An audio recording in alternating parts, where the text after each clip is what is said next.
Zakaj smo danes tukaj? Preprosto vprašanje. Danes smo tukaj zato, ker je nov zakon o visokem šolstvu, ZVIS, slab ne samo za študente in študentke, tudi za vse zaposlene na univerzi. V končni fazi je slab za celotno družbo, ker gre pač spet preprosto za del razgradnje socialne države in uničenje vseh javnih storitev.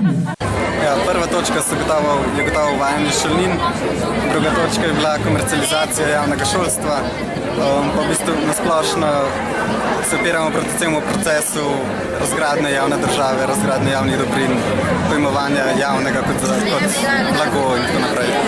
Zdi glih prav, da bi mogli nekaj plačati, ker pač nimamo denarja, da bi lahko financirali vsi.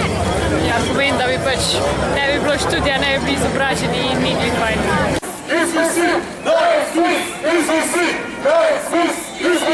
Minister Pikalo pravi, da ta zakon nikakor ne prinaša šolnin, se vi s tem strinjate?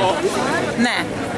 Izredni študij, vse kar se tiče Mariborske univerze, ne dosega niti 20%, zdaj pa se šolnine uvajajo v obsegu do 40% na polnem študiju, tako da se seveda vsi, ki pravijo, da to niso šolnine, slepijo.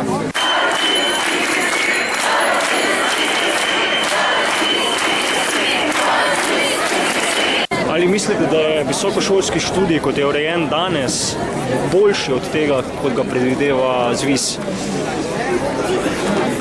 Jaz mislim, da dejansko je treba preurediti in da trenutno stanje ni zadovoljivo, ampak tale novi predlog teh težav ne rešuje in se kvečemu giba. Ne vem, ne bi si upal reči, je boljše ali slabše, stanje zdaj je katastrofalno, o tem ni dvoma, ampak tudi stanje po novem ZVIS bi bilo pač vsaj to katastrofalno, če ne bolj. Mislim, ne, vsaj v kakšnih pogledih definitivno bolj katastrofalno, ja.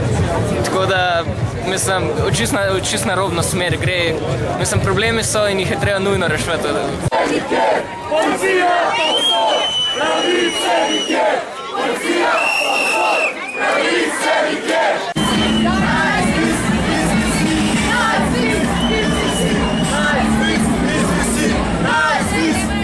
In se vidimo na naslednjem protestu. Ta še zdaj ni bil zadnji. Hvala!